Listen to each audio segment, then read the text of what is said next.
전도에 대한 설문조사를 해보면은 다수의 사람들이 전도는 어렵다라고 대답을 합니다.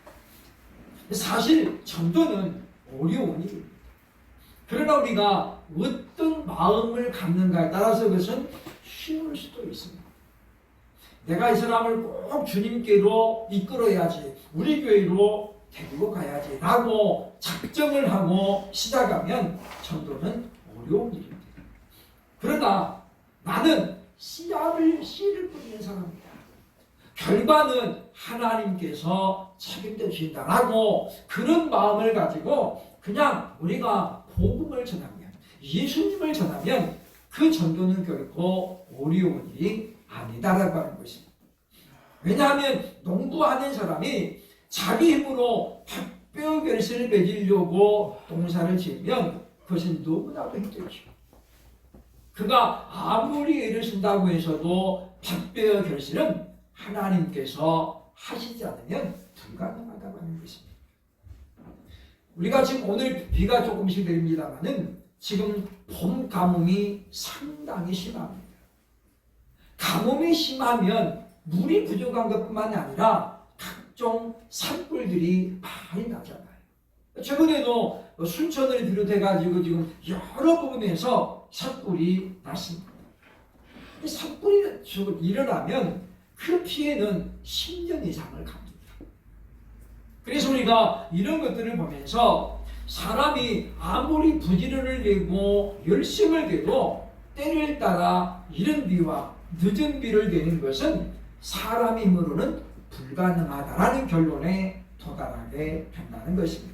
그렇기 때문에 우리는 복음을 전할 때에 결과는 하나님께 맡기고 우리는 부지런히 우리가 예수님을 전하면 되는 것입니다. 꼭 그 사람에게 그 자리에서 결심기도하고 저를 따라 기도해 보세요 이렇게 사용일을 안 해도 우리 보면 가랑비에 옷 젖는다는 말이 있잖아요. 권투 선수가 이 잽을 여러 번 맞으면 그것이 큰 데미지를 줍니다. 처음에는 그냥 뭐 간단하게 되지만은 여러 번 맞으면 어떻습니까? 눈탱이가 밤탱이 되고 그러죠. 터지는 거예요. 우리가 말도 그러잖아요. 그죠? 말도 처음부터 악한 말로 하는 것이 아니라 작은 말로 주는 상처가 크게 다가가는 것과 똑같다고 볼 수 있습니다. 왜 우리는 전도해야 하는 사명을 가지고 있을까요? 그래서 오늘 본문에서 나타나고 있는 것처럼 예수님께서 바로 전도하려고 이 땅에 오셨다라고 자신을 소개하고 있기 때문입니다. 엘시드 센터라는 중증 장애인을 돕는 센터를 운영하고 있는 이옥련 대표가 있습니다. 양재동의 온누리교회를 섬기는 권사님인데 이분에게는 특별한 사연, 간증거리가 있습니다. 그는 신앙적으로 매우 엄격한 엄마 밑에서 자랐습니다. 그래서 그는 대학 때도 주일 성수는 물론이거니와 수요일 예배도 빠질 수가 없었습니다. 사람들은 그 자매를 보면서 칭찬이 자자했습니다. 그러나 그의 마음에는 누구도 모르는 분노가 싹트고 있었어요. 왜냐? 그에게는 영적인 점이 하나도 없었거든요. 엄마 손에 이끌려서 그냥 끌려가는 것이었습니다. 어느 날 그는 다짐합니다. 내가 결혼하면 엄마로부터도 해방되고 교회로부터도 완전히 해방될 것이다. 명대를 나오는 그는 명문대를 졸업한 남자를 만났습니다. 종교가 있는지 물어보고 종교가 없다. 그 남자를 택해서 26에 결혼했습니다. 그리고 그는 그날로 교회와 인연을 끊었습니다. 신혼, 그는 그렇게 간증합니다. 신혼 때 그는 너무 행복했답니다. 주말이면 교회 갈 준비 안 해도 되죠. 예수 안 믿는 남편을 만나니까 뭐 당연히 교회 가자 말 안 하고 주말이니까 밖에 나가자. 그래서 그야말로 달콤달콤한 신혼을 보냈다고 고백합니다. 그러던 어느 날 자전거를 탄 남편이 물에 빠져서 부사일생으로 생명을 건졌습니다. 그러나 그때 그는 그것이 하나님의 사인인 줄로 전혀 생각하지 못했대요. 그냥 우연한 사고이거니 하고 그냥 아무 생각 없이 나갔어요. 아들을 낳았습니다. 근데 저는 그분 간증문을 보면서 왜 그가 하나님과 안녕 교회가 막 선을 그었는데 아들의 이름을 사무엘이라고 지었을까? 김사무엘. 누가 봐도 예수 믿는 이름이잖아요. 그죠? 그 지긋지긋한 교회 생활 끊으려고 예수 안 믿는 남편 만나가지고 아들 낳았는데 이름을 김사무엘 떡하니 지어놨어요. 6개월 지나고 났는데 어느 날 이 아이가 40도가 넘는 고열이 시작이 됩니다. 병원에 가서 알몸에 얼음판 위에 아이를 놓고 있는데 의식이 없습니다. 그가 엄마로서 할 수 있는 것은 아무것도 없었다고 고백합니다. 그는 2년 동안 잊어버리고 있었던, 그리고 너무 머릿속에서 지우려고 애를 썼던 그 하나님의 이름을 그때 부릅니다. 그리고 나서 이제 한동안도 병명도 알 수 없는 그 아이는 6개월, 태어난 6개월 만에 병원에 보냈다가 이른바 완전히 중증장애인으로 퇴원을 하게 됩니다. 의료사고라고 그는 그렇게 간증했었습니다. 그러나 병원에서는 그것을 전혀 인정하지 않습니다. 입증도 불가능합니다. 그래서 그는 그때부터 이제 하나님 앞에 뼈를 썼대죠. 어느 날 밤에는 이불을 둘러쓰고 하나님 저 좀 만나주세요. 그렇게 몸부림을 치는 그는 그날 밤에 성령을 체험하게 됩니다. 그리고 그는 고백합니다. 자기가 성령을 받은 날 이제 우리 아들 사무엘이 고쳐지겠다라고 믿었다는 거죠. 그래서 그는 아들을 위해서 기도했는데 그 아들은 회복이 안 됐습니다. 20살 되던 해에 사무엘이 세상을 떠났습니다. 그러나 그 기간 동안에 이 이홍련 권사는 남편을 이미 예수 믿는 사람으로 전도했고, 그리고 아들을 떠나보냈지만은 그 가정에는 온전한 평강, 그리고 하나님의 신 은혜가 충만했다고. 아들을 보내고 그는 이제 하나의 전도센터를 만듭니다. 그거 바로 LCD 센터입니다. 동생 가족과 자기 가족 해가지고 10여 명이 모여가지고 전도하기 시작했다는 거죠. 기자가 물었습니다. 권사님에게 전도는 무엇입니까? 그분이 그렇게 말합니다. 하나님이 주신 은혜를 나누는 것입니다. 전도는 뭐냐면 하나님이 자기에게 준 은혜를 나누는 것이라는 거예요. 세상 사람들은 그렇게 말할 수 있습니다. 아들을 뺏어간 하나님, 그 무슨 은혜냐라고 따질 수 있지만은, 그러나 그는 그 사건 때문에 자신이 하나님을 만났고 하나님의 자녀로 거듭났다라고 고백을 하고 있는 것입니다. 우리는 전도는 특별한 사람만이 할 수 있는 것이라고 생각하는 거죠. 그러나 그렇지 않습니다. 많은 사람이 말합니다. 평범한 것이 행복한 것이다. 우리는 그런데 그 평범한 것을 행복하다고 느끼지 못해요. 그런 말이 있습니다. 자신이 특별하다고 생각하는 사람이 있고 자신이 평범하다고 생각하는 사람이 있다는 거예요. 여러분은 어떤 사람입니까? 우리는 하나님의 자녀가 된 그야말로 매우 특별한 존재입니다. 왜냐하면 우리는 하나님의 형상대로 지음을 받았을 뿐만 아니라 지금도 예수께서 하나님의 보좌 우편에서 저와 여러분을 위해서 하나님께 기도하고 있잖아요. 이 얼마나 특권 중에 특권입니까? 누가 우리를 위해서 기도하겠습니까? 그런데 성경의 로마서 8장에 보니까 바울은 고백하고 있잖아요. 그죠? 하나님 보좌 우편에서 우리를 위해서 기도하고 있는 이가 두 존재가 있는데 하나는 예수 그리스도이고 또 한 분은 누구라는 거예요? 성령님이십니다. 성령님이 말할 수 없는 탄식으로 우리를 위해서 기도하고 있다라고 로마서 8장은 우리에게 분명히 알려주고 있다는 것입니다. 그러므로 우리는 오늘 모습에, 오늘 본문에 예수님 말씀하죠. 내가 이를 위하여 왔노라. 전도하러 왔다는 거예요.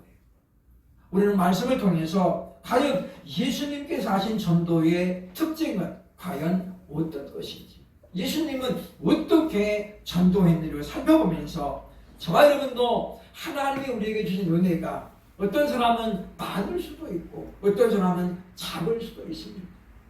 그러나 그것은 내 생각일 뿐이에요. 사실 우리가 하나님에 대한 은혜가 아무것도 없다 하더라도, 하나님의 자녀가 될 이거 하나만 따져도 우리는 누구에게도 이것을 간증할 만한 것이 된다는 것입니다. 예수님은 과연 어떻게 전도하셨을까요? 첫째로 오늘 본문 35절 36절 보면 기도로 준비하셨다라고 말씀합니다. 35절 말합니다. 새벽 아직도 밝기 전에 예수께서 일어나 나가 한적한 곳으로 가서 거기서 기도하시더니. 언제까지 기도했다는 거예요? 제자들이 찾아올 때까지 기도했다는 거예요. 물론 우리가 기도가 시간과 비례하는 것은 아닙니다. 오래 기도해야 하나님이 들으시는 건 아닌 거예요. 그러나 그만큼 내가 기도에 몰입을 하다 보면 시간 가는 줄도 모르는 것이 기도의 특징입니다. 어렸을 때 많은 사람들이 이야기합니다. 뉴스 볼 때는 시간이 왜 이렇게 안 가냐. 드라마 볼 때는 쏜살같이 시간이 가는 거예요. 똑같은 차이잖아요. 그죠? 우리 보면 야구를 볼 때는 저는 시간이 3시간도 길게 안 느껴져요. 근데 우리 사람은 야구 보면은 막 투덜거려요. 그죠? 재미 하나도 없는데 저거 또 보고 있네. 맨날 똑같은 거잖아요. 맨날 똑같은 거. 노는 사람이 보면 맨날 똑같은 거예요. 그거 단순한 거잖아요. 그죠? 똑같습니다. 우리가 기도할 때도 그래요. 그죠? 기도가 안 될 때는 5분 채우는 것도 힘들어요. 근데 예수님은 제자들이 깨우러 올 때까지 기도하셨대요. 물론 그것이 매일 그렇게 했다는 것은 아닙니다. 성경에 보면 예수님은 특별한 뭔가를 잊기 전에는 하나님 앞에 깊이 기도했습니다. 예를 들면 12제자를 세우시기 전에 주님은 40일 금식을 하셨잖아요. 왜냐? 그것은 너무나도 중요한 일이었기 때문에. 뿐만이 아닙니다. 예수님은 이와 같이 십자가의 사명을 지기 전에 겟세마네 동성을 나가셔서 기도하셨죠. 그리고 오늘 본문에 나온 것처럼 예수님은 전도하러 가기 전에 기도하셨습니다. 왜 그랬을까요?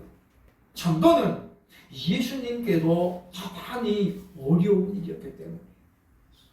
아니 예수님께 어려운 일이 어디 있겠습니까? 그러나 전도가 왜 힘듭니까? 사탄이 가만히 있지 않잖아요. 마가복음 4장에 보세요. 그죠? 예수님께서 거라사인의 지방으로 가려고 배를 타고 갈릴리에 딱 했는데 풍랑이 일기 시작하는 거예요. 사복음서 보면 어떤 성경에는 갈릴리를 호수라고 말하고 있고 어떤 성경에는 바다라고 말합니다.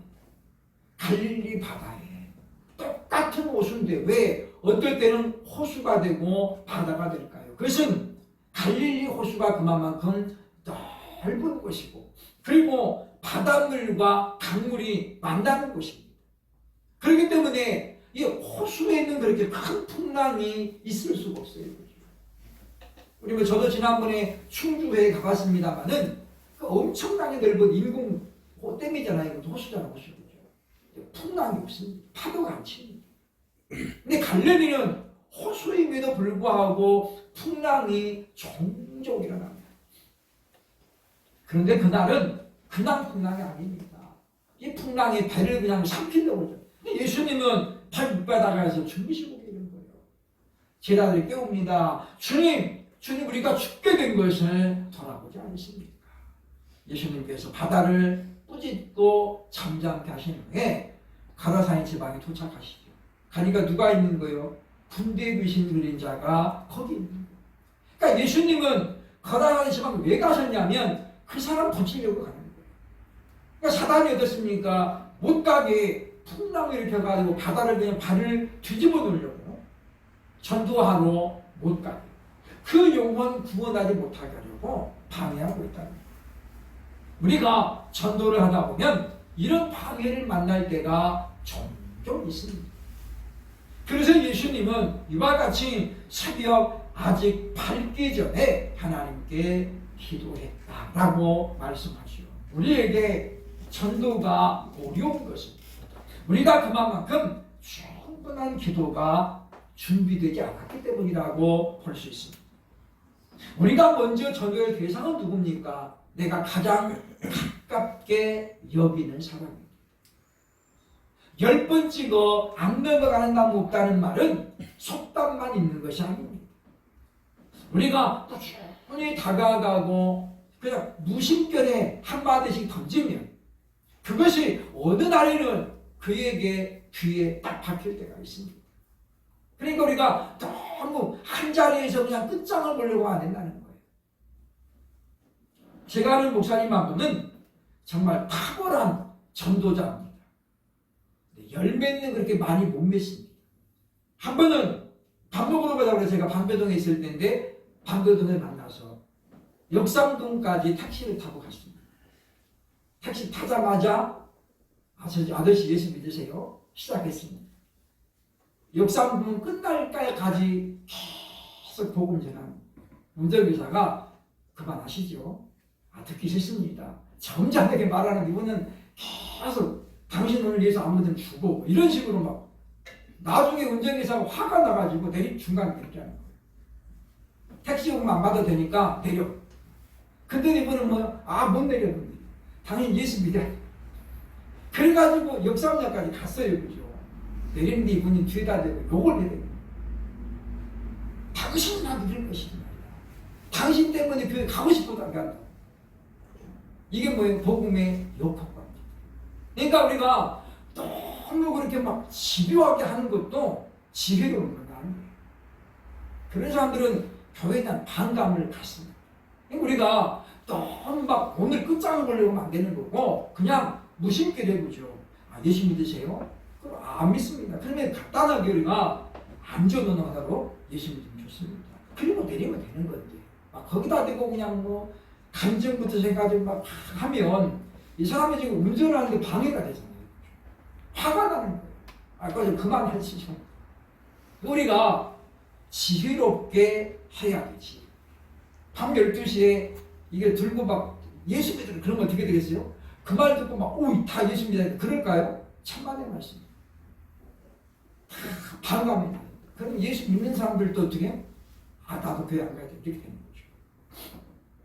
우리는 그렇기 때문에 항상 우리에게 뭐가 필요합니까? 분별력이 필요하고 지혜가 필요하다고 하는 거예요. 그래서 우리는 내가 가장 가깝게 여기는 사람, 내게 소중한 사람에게 먼저 전도를 해야 됩니다. 그러면 우리가 예수님처럼 우리도 충분히 기도해야 된다는 거예요. 하나님께서 만져주시지 않으면 잔소리가 되고, 그죠? 불가능하게 됩니다. 김신조 씨 아내 되는 분은 그런 고백을 합니다. 김신조 씨 전에 방배동에서 우리 교회 오셔서 간증을 했습니다만은 그분은 그런 이야기, 자기 몸 전체가 무기였대요. 근데 특수 공작원이었잖아요. 그죠? 주먹 하나 사람을 죽일 수 있는 사람이고 멍 하나 안 들게 사람을 죽일 수 있는 사람. 그런 그가 부인을 때리기 시작했잖아요. 단지 뭐예요? 교회 간다는 거예요. 그러니까 이 부인이 하루는 맞다가 이대로 맞으면 죽을 것 같다는 살이를 냈대요. 자기도 모르게 방언이 터졌어요. 이 여자가 조그마한 자가 맞다가 방언을 하는데 김신조가 처음 듣는 거잖아요. 생전 듣도 못한 소리로 여자가 크게 뭐라고 하는데 순간적으로 겁이 났대요. 그래서 때리다가 어떻게 해요? 도망 나왔어요. 그날부터 부인을 못 찾아봐요. 무서운 거예요. 그 한 주먹감도 안 되는데, 그때 막 그 모습이 그때 이분이 사모님 부인이 하나님께 기도했던 거예요. 하나님 성길 아니면 저 남자는 절대 예수하겠습니다. 언제 또 나에게 주먹을 날릴지 알 수 없습니다. 하나님께 기도했더라. 그 결과 뭡니까? 그는 결국은 목사가 됐습니다. 많은 교회 다니면서 전도를 시작했죠. 그리고 간증을 통해서 예수님을 전하고 있습니다. 우리 교회는 전도가 굉장히 약한 부분입니다. 그러나 우리가 그냥 이렇게 있을 수만은 없다고 하는 것입니다. 이제 우리도 예수님을 본받아서 기도로 충분히 기도하고 우리가 경험한 하나님을, 내가 만난 예수님을 전할 수 있는 그런 저와 여러분 될 수 있기를 주의 이름으로 축원합니다. 둘째로 예수님은 어떻게 전도했습니까? 38절 39절에 보면 예수님은 여러 곳을 다니는 순회 전도였다라고 말씀합니다. 순회 전도라는 무엇입니까? 그냥 돌아다니면서 하는 거죠. 어느 특정한 곳에 머무르는 것이 아니라 일정 지역을 계속 돌아다니는 거예요. 예수님의 전도의 무대는 갈릴리를 중심으로 해서 가버나움, 나사렛 이와 같은 곳으로 이제 한정되어 있습니다. 그리고 절기를 맞이할 때 예수님은 예루살렘에 올라가셨습니다. 그리고 그곳에서 하나님 나라를 전했음을 보여주고 있죠. 오늘 보면 38절에 보면 이렇게 말합니다. 이르시되 우리가 다른 가까운 마을들로 가자. 거기서도 전도하리니 내가 이를 위하여 만노라 하시고, 보면 가까운 마을들로 가자. 그러면서 뭐요? 순회 전도를 했음을 우리에게 보여줍니다. 이 말은 무슨 말이냐면 우리의 전도의 영역은 우리 삶의 전체가 되어야 된다는 거예요. 꼭 우리 교회가 있는 여기서만 하는 것이 아니라 우리 집에서도 하고 또 우리 일터에서도 하고. 그러면 우리 교회가 너무 멀잖아요. 우리 교회 오는 것만이 전도는 아닙니다. 전도는 뭡니까? 말 그대로 복음을 전하는 거죠. 예수님을 전하는 거예요. 꼭 우리 교회로 오라고만 안 된다는 거죠.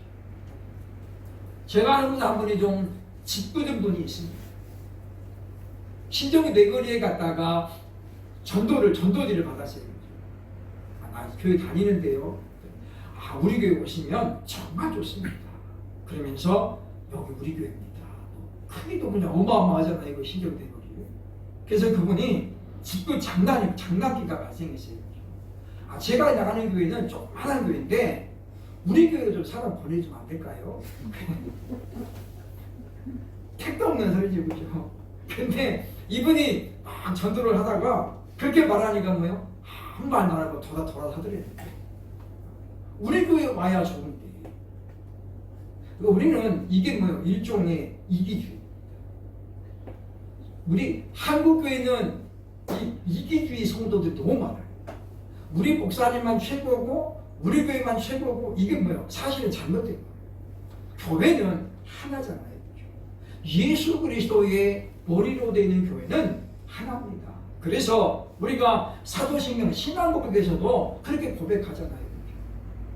우리는 그런데 자꾸 우리 교회만 와야 되는 것처럼, 그러니까 그걸 따라가지고 누가 하는 거지? 이만희가 그 흉내 내는 거잖아요.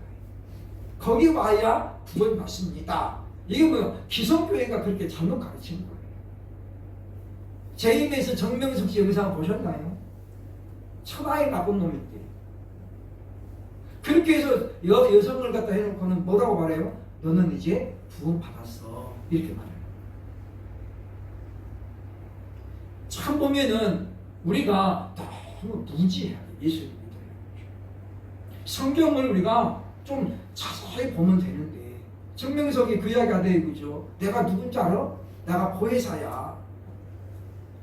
보혜사가 뭐예요? 성경에 보니까 성령님의 이름이잖아요. 이름.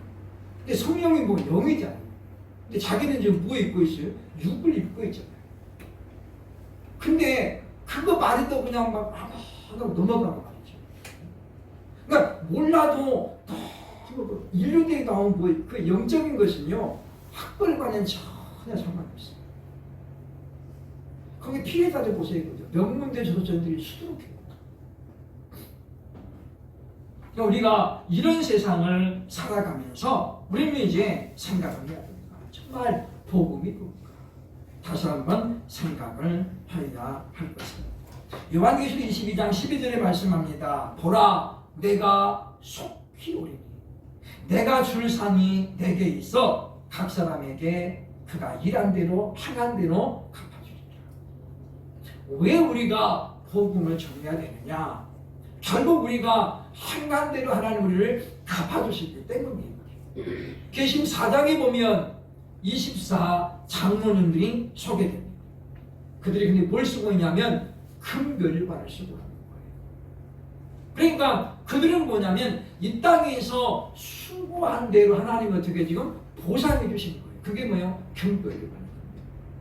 그러니까 우리들도 성경에 기록된 내용을 보면서 우리도 열심히 맡겨진 일을 감당하면 하나님이 우리에게 그와 같은 상으로 채워주실 줄로 믿습니다. 아멘. 사도 바울도 그렇기 때문에 부르심의 상을 바라보고 달려가노라 라고 고백하셨어요. 내가 이제 달려갈 길을 다 마치고 은혜의 복음 전하는 걸 마쳤으니 이제 나를 위하여 예비된 상을 바라보라. 상이 목적이 되면 안 되지만 그러나 우리가 열심을 다해서 복음을 전하다 보면 열매도 맺어지고 또 그것이 하나님 앞에 상달되어서 상급으로 주어진다고 하는 것입니다. 전도의 방법도 시대를 따라 변하고 있습니다. 옛날처럼 도망전도 막 전선 안에서는 해도 이거 안 됩니다. 비효과적입니다. 오히려 반감만 준다는 거예요. 이제는 가까운 방문도 어려워졌습니다. 저도 우리 예방교회 하면서 참 여러 번 전도지 갈고 이 신정 사동에 돌렸습니다. 근데 요즘은 집들을 다 지면서 아예 현관에 못 들어가게 다 번호로 박아놨어요. 들어갈 수가 없습니다. 아파트도 그렇고. 전도지 꽂아도 경비실이 와가지고 경비 아저씨가 다 수거해갑니다. 하루는 제가 아파트에 전달을 왔는데 경비실 아저씨가 쫓아왔더라고요. 우리 이거 돌리고 나면 혼난다는 거예요. 아파트 입주민들이 경비실에 앉아가지고 뭐 하고 있냐 이런 사람 안 맞고 그래가지고 자기들이 혼난다는 거예요. 제발 좀 넣지 말래. 그분이 너무 진지하게 말하는데 제가 도로 다 걷어왔어요. 얼마나 착해요. 그분 그렇게 말하는데 너 안 됐어 말하자면 그거 한다고 해서 그 사람 다 갖다가 쓰레기통에 버릴 거잖아요. 그렇죠? 아무도 안 봐요. 지금은 관계 전도가 효과적입니다. 먼저 친해져 가지고 친해진 다음에 그런 다음에 복음을 전합니다. 우리도 이와 같이 한 영혼에 관심을 가져야 됩니다. 온 천하보다도 한 영혼이 귀하다고 주님 말씀하시잖아요. 정말로 내게 되는 사람이 소중하다면 우리 이제 그를 놓고 기도해야 됩니다.